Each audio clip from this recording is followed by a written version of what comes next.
Reverend Sharpton to join in this case. Reverend Sharpton, as a team, with Bishop Tyrone Curry, have been to the mountaintop. We have been in valleys. We have been to Perry. We have buried children. He is a worker. He is a doer. And we love him and want him to know that. Let's give it up.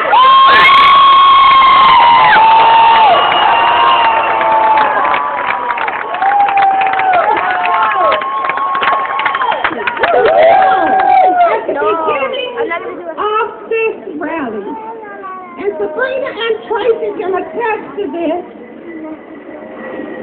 Reverend Sharpton's mother died.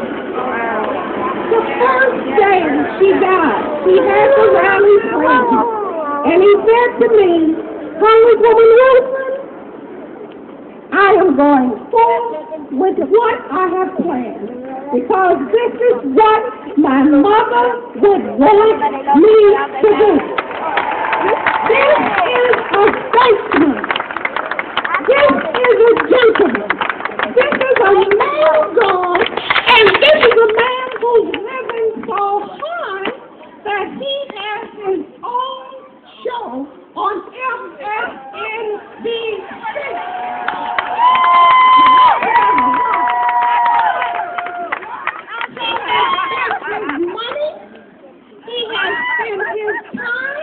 And he has spent his energy, and he wants to address you today, Reverend, my friend, and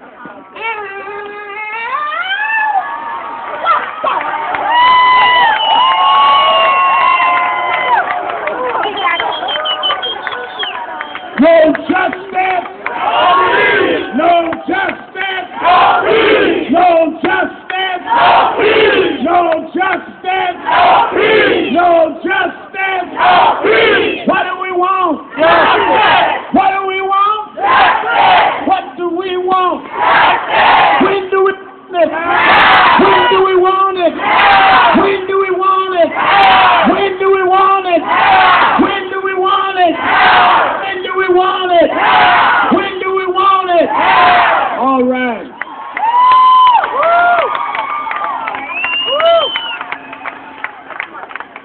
So, Congresswoman Frederica Wilson, the fighting Congresswoman, to my friend and brother Bishop Victor Curry,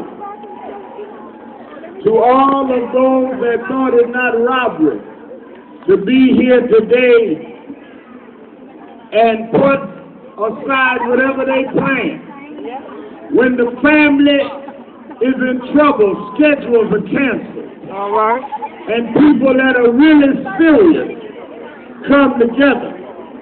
That's why we were glad to hear Betty Wright, and that's why I'm glad to see an activist songbird walk in, Sister Chaka Khan.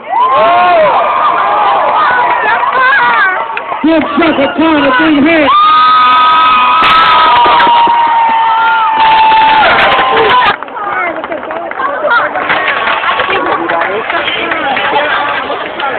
Several weeks ago, when I got a call from Attorney Ben Crump, Pops and Crump are the Johnny Cochrans of today. And I heard about this case. They said we need you to help this become national.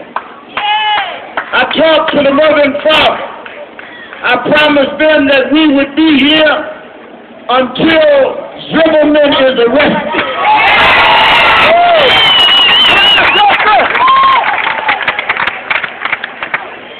One of the things that I want to be real clear on is that if you commit an act and there is probable cause, they don't need to try the case in the police station. If I went out right now and shot and killed somebody, and there was no evidence on me, that my life was in danger. I don't care how good my story was. All right. They would tell me, tell it to the judge. All right. I don't care how much I talk. They would say we have a dead body. You look fine to me. Tell it to the judge. I did not come to Florida after talking to Sabrina and Tracy and Trump and Pops to convict Zimmerman. I didn't come to try Zimmerman. I come to say what is good for one is good for all. Zimmerman, tell it to the judge. All it is, your daddy said this, your brother said that, your friend said the other. Line them all up and tell it to the judge.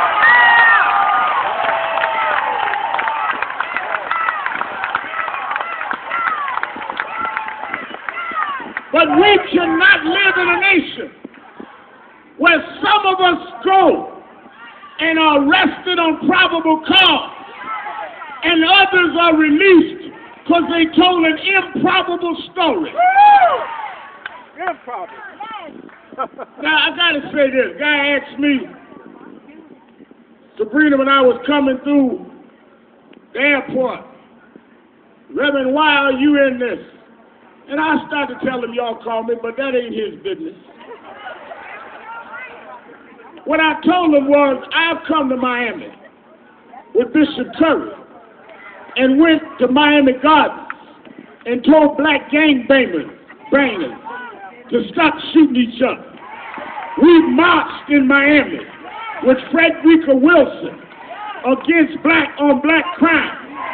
If I'm a hero to come to Miami to tell my own to stop shooting each other, who do you think I am when somebody else shoots us and you don't uphold the law? We against all violence. Don't be against black on black violence. But when it's time to stand up for them same children, you show up missing.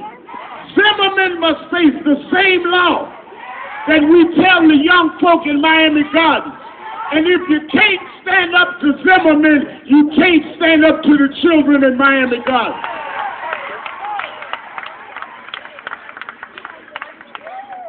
This morning, the Orlando Sentinel newspaper, paper that has not always sided with this case, as we see it, they had hired, or they are retained some way. I won't say hired, I don't know if they paid them or not. But they got experts. Listen to the tape, the 911 tape. Sabrina said that was her son's voice. Zimmerman said he was yelling for help. Now the experts told the center that they don't know whose voice it was, but it was not Zimmerman. That just adds to probable cause. You have a dead young man. You have a man saying that he was defending himself. You got a 9mm. Trayvon had some Skittles and ice cream. What were you defending yourself from? You shot and killed. This young man is dead. According to all that we can see screaming for help. How is that self-defense? You can't make right out of that. Let's go to court. Well, Reverend, who's telling the truth? Who's saying what we need to say? Well, do like you do over there in Miami Heat game. When you have an argument and you don't know if the call was right, you go to the tape. That's right. That's right. I'm not a lawyer. I'm not a legal expert. But I know how to go to the tape. The tape said, are you following him? The tape said, Zimmerman said yes. The tape said that the dispatcher said, we don't need you to do that. The tape said Zimmerman said okay. But he kept on following him. when you are the pursuer, you are not defending yourself.